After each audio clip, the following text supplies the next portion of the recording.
Radio Publique Africaine.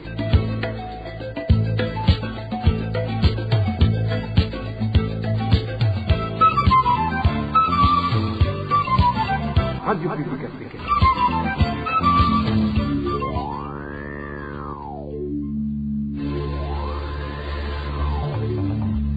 C'est le moment de suivre le journal parlé en français. À la présentation, Émile Nivasumba. Nous sommes dimanche le 6 novembre 2022. Bienvenue dans ce journal dont voici les principaux titres.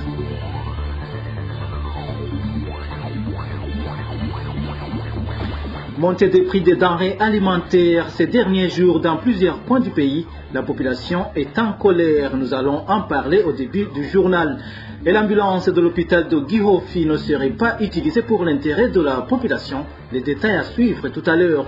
Et certains fuiraient la persécution, d'autres la famine. Il s'observe un afflux de demandeurs d'asile burundais dans les camps kenyans ces derniers jours. Voilà, c'est tout pour le sommaire. Le développement, c'est tout de suite.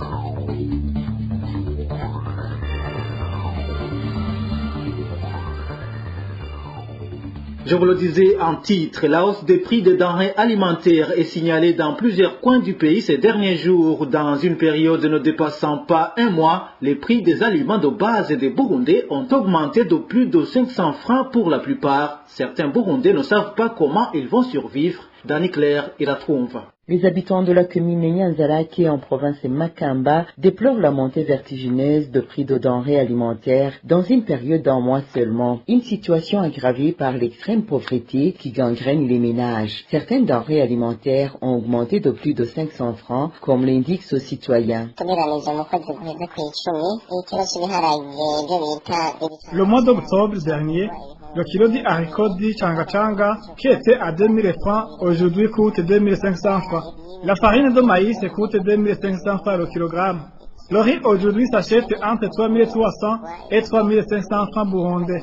Un kilogramme de manioc séché, qui était à 1100 francs, aujourd'hui coûte 1500 francs, tandis que la farine de manioc coûte 1700 francs.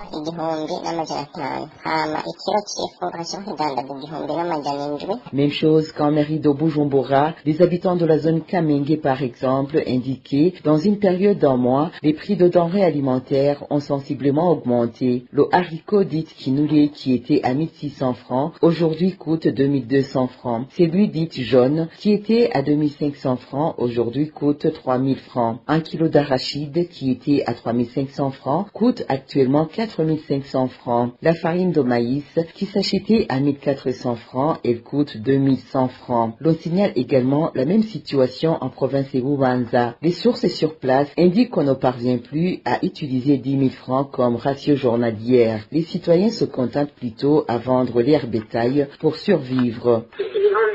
J'utilise 10 000 francs pour m'approvisionner en 2 kg de riz et de haricots avec un demi-litre d'huile de palme seulement. C'est-à-dire qu'on ne compte pas de charbon, encore moins du sel, pour que la famille puisse manger midi et soir. L'on doit alors vendre des chèvres ou des vaches. Pour le moment, je n'ai rien et je suis appauvri. Les habitants de ces régions s'inquiètent énormément de cette situation. Ils demandent au gouvernement de tâcher à revoir à la baisse ces prix, sinon c'est la famine qui s'annonce.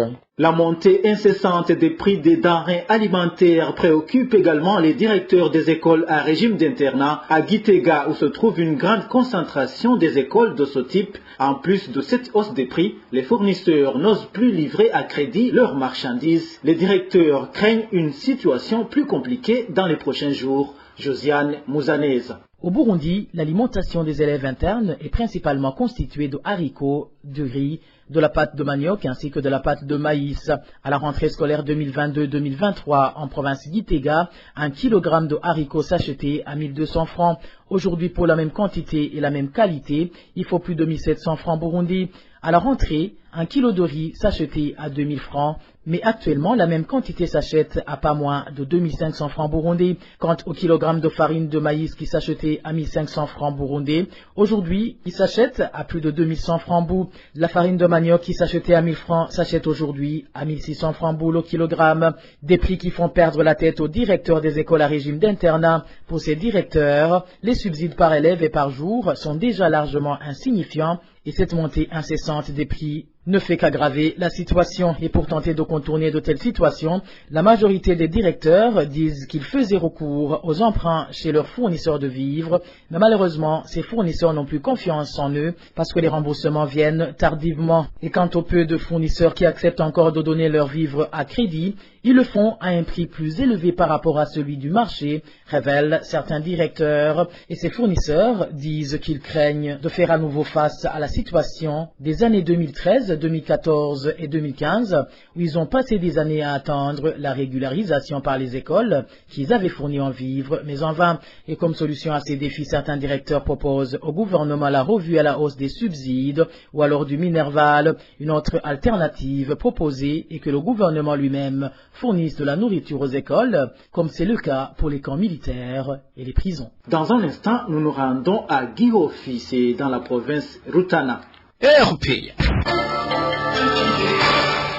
Le personnel de l'hôpital de Gihofi, situé dans les enceintes de la Sosumo en commune Wukemba de la province Rutana, dénonce le mauvais usage de l'ambulance. Cette unique ambulance de cet hôpital tombe souvent en panne parce qu'elle serait utilisée dans des activités d'intérêt personnel au détriment des patients. Le point avec Onésime de Chimagize. L'hôpital de Gihofi a été doté d'une ambulance en 2016. Les employés de cet hôpital indiquent que ce véhicule leur a été accordé au moment opportun, car ils éprouvaient beaucoup de peine lorsqu'il s'agissait de transférer les malades vers d'autres hôpitaux. Il déplore le fait que ce véhicule est souvent utilisé dans les activités d'intérêt personnel, ce qui fait qu'il tombe souvent en panne. Une situation qui paralyse par conséquent le bon fonctionnement de l'hôpital, surtout lorsqu'il s'agit de transférer les malades, témoigne un des employés de cet hôpital. L'ambulance en question ne stationne plus ici à l'hôpital, elle est toujours en circulation. On la voit en train de déplacer les enfants des responsables de service.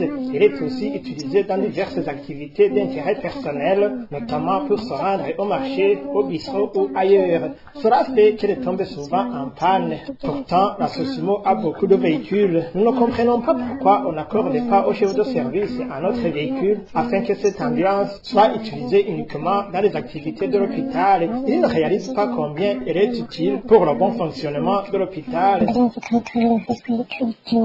Les employés de l'hôpital de Gihofi précisent que l'utilisation de cette ambulance pour des fins personnelles perturbe le bon fonctionnement de l'hôpital et se demande pourquoi l'administrateur, directeur général de la Sosumo, n'octroie pas un autre véhicule au chef de service de l'hôpital pour protéger l'ambulance. Le chef de service Ernest Kajeneza a demandé à plusieurs reprises qu'on lui donne un autre véhicule, mais sans succès. Pour nous, l'essentiel serait de diminuer le mouvement de l'ambulance, car plus on l'utilise abusivement, plus elle s'use rapidement. Lorsqu'elle tombe en panne, ce sont les patients ou le personnel qui souffrent. Les responsables peuvent utiliser les véhicules des directeurs des autres services. Quant à nous, lorsqu'on a une urgence en famille ou lorsqu'on est obligé d'aller se faire soigner ailleurs, on te recommande de te débrouiller. C'est vraiment dommage. Le personnel de l'hôpital de Gihofi demande à l'administrateur directeur général de la Sosumo, général de brigade Aloïse Naikengurukiye, d'octroyer à cet hôpital un autre véhicule afin que l'ambulance soit utilisée uniquement dans les activités de cette structure sanitaire. Il s'observe une paralysie des activités de la commune Musigati en province Bubanza depuis plus d'une semaine. Les informations que possède la RPA indiquent que l'administrateur de cette commune aurait été suspendu par le conseil communal pour des raisons non encore élucidées. Plus de détails avec Emmanuel Nyungeko. Deo Kwizerimana, administrateur de la commune Musigati en province de Bubanza, n'est pas présent au service depuis le début de cette semaine qui touche à sa fin. Les informations en possession de la RPA fournies par certains agents de la dite commune font savoir qu'il aurait été limogé par le conseil communal qui se serait réuni le 1er novembre dernier. Néanmoins, les raisons de sa destitution restent inconnues. La situation se présente ainsi au moment où la commune de Musigati connaît depuis près de 2 mois mois le manque de fiches pour la confection des cartes nationales d'identité. Ceux qui sollicitent ce document sont obligés de se rendre en commune de Bubanza pour s'en procurer. Même si le secrétaire permanent Johnson Nikobiri assure pour le moment l'intérim, il n'a pas droit d'apposer sa signature sur certains documents délivrés par la commune, déplore un des citoyens de la commune de Musigati. Ceux qui sollicitent l'administrateur se confient pour le moment au secrétaire permanent car l'administrateur, lui, est absent au bureau depuis le 1er de ce mois. Nous demandons alors qui va signer sur ces fiches pour identité au cas où même elles seront disponibles. Il y a également des titres de propriété sur lesquels aucune autre personne ne peut signer sauf l'administrateur. Donc son absence cause de problème. Nous souhaiterions que la commune soit dotée d'une autorité officielle qui a la capacité de signer sur tous les documents officiels. C'est pour cette raison que nous demandons d'être rétablis dans nos droits. La rédaction de la RPA n'a pas pu joindre Cléophas Nizigimana, le gouverneur de la province de Bubanza, encore moins Martin Teretse, le ministre ayant l'intérieur dans ses attributions pour de plus amples éclaircissements. Parlons réfugiés à présent. La Convention internationale régissant les réfugiés garantit à ces derniers la jouissance de leurs droits socio-culturels d'origine. Réaction d'un défenseur des droits de l'homme après que l'ambassade du Burundi en Ouganda a saisi les tambours des Burundais réfugiés dans son pays. Pour Maître Janvier Bigirimana, demain il sera question d'empêcher ces réfugiés burundais de parler le Kirundi. Suivez plutôt Maître Janvier Bigirimana. Le comportement actuel de l'ambassade du Burundi en Ouganda à l'endroit des réfugiés burundais qui résident en Ouganda est un comportement qui est déplorable et qui cause plusieurs problèmes à au moins un double niveau. D'abord, il importe de souligner que lorsque des réfugiés ont fui les persécutions d'un gouvernement, ce gouvernement n'a plus de responsabilité en ce qui concerne les modes de vie de ces réfugiés dans le pays hôte. Autrement dit, si des Burundais ont fui le Burundi vers l'Ouganda, c'est sûrement l'Ouganda et éventuellement le HCR qui sont responsables de la situation de ces réfugiés, raison pour laquelle aucun contact entre le gouvernement du Burundi via son ambassade envers ces réfugiés n'est plus possible parce que ça serait la persécution qui continue.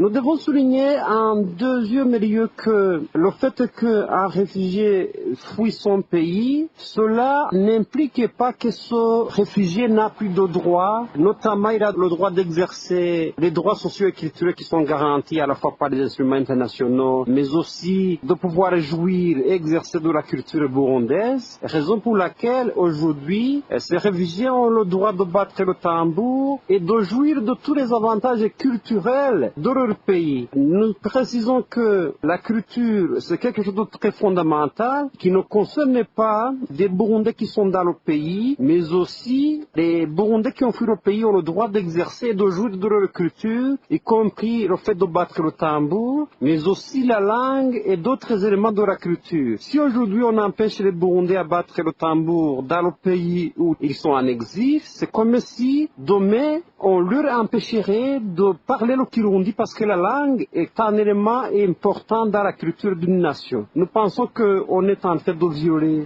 non seulement la Convention de Genève de 1951, mais aussi les autres instruments internationaux qui lient le Burundi, qui lient l'Ouganda, mais aussi qui lient l'instance des Nations Unies, le HCR. Nous demandons donc que le gouvernement ougandais, tout comme le HCR, fasse chacun ce qui le concerne pour que les droits culturels, mais aussi les droits socio-économiques de ces réfugiés soient protégés et que le gouvernement de l'Ouganda ne puisse pas être subutilisé par le gouvernement du Burundi en persécutant davantage les réfugiés burundais qui ont fui le gouvernement du Burundi dans ce pays. Nous pensons que ces réfugiés ont le droit d'exercer leurs droits culturels et l'ambassade du Burundi en Ouganda devrait leur remettre tous leurs tambours, y compris la possibilité de leur permettre à ce qu'ils ne puissent pas s'ingérer encore une fois dans l'exercice des droits qui sont garantis par les instruments qu'on vient de citer, notamment les droits culturels, mais aussi les droits socio-économiques dans le pays d'exil. Voilà, c'est Maître Janvier Bigirimana, l'un des défenseurs des droits de l'homme au Burundi. Pour clore cette édition, l'effectif des Burundais demandeurs d'asile dans les camps des réfugiés au Kenya est en hausse ces 2 dernières semaines. Certains indiquent qu'ils fuient la persécution, tandis que d'autres évoquent la famine. Le détail avec Eric Nyonzima. Les camps de réfugiés de Kakuma et Karueyei au Kenya sont les deux camps qui sont en train d'héberger les Burundais qui ont été accordés d'asile dans ce pays. Nos sources dans ces camps indiquent que ça fait plus de 2 semaines qu'ils s'observent un afflux de Burundais demandeurs d'asile au Kenya. Avant d'être accueillis définitivement dans ces camps, ils ont d'abord rassemblé au camp de transit comme ce réfugié burundais le raconte. Ils sont tous rassemblés dans un cas de transit du Igitali. Lorsqu'ils deviennent nombreux, ils sont acheminés vers le cas de Kakuma pour l'enregistrement et le octroi des papiers. Habituellement, ils sont transférés au cas de réfugiés de Karueyei car le cas de Kakuma est déjà saturé. Ces Burundais font savoir qu'ils ont fui la persécution et la famine qui s'observent au pays.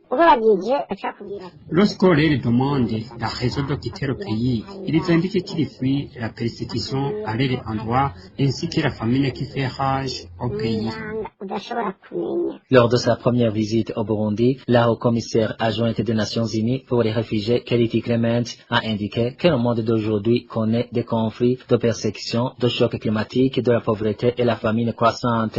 Les opportunités pour les réfugiés de rentrer chez eux sont rares et a fait appel à la communauté internationale de promettre un soutien solide qui accélérera les efforts de réintégration en cours et pour permettre de trouver de vraies solutions. Voilà, c'est par ici que nous mettons un point final au journal du 6 novembre 2022. Merci à vous tous qui nous avez suivis à la présentation. C'était Émile Nibasumba. Au revoir.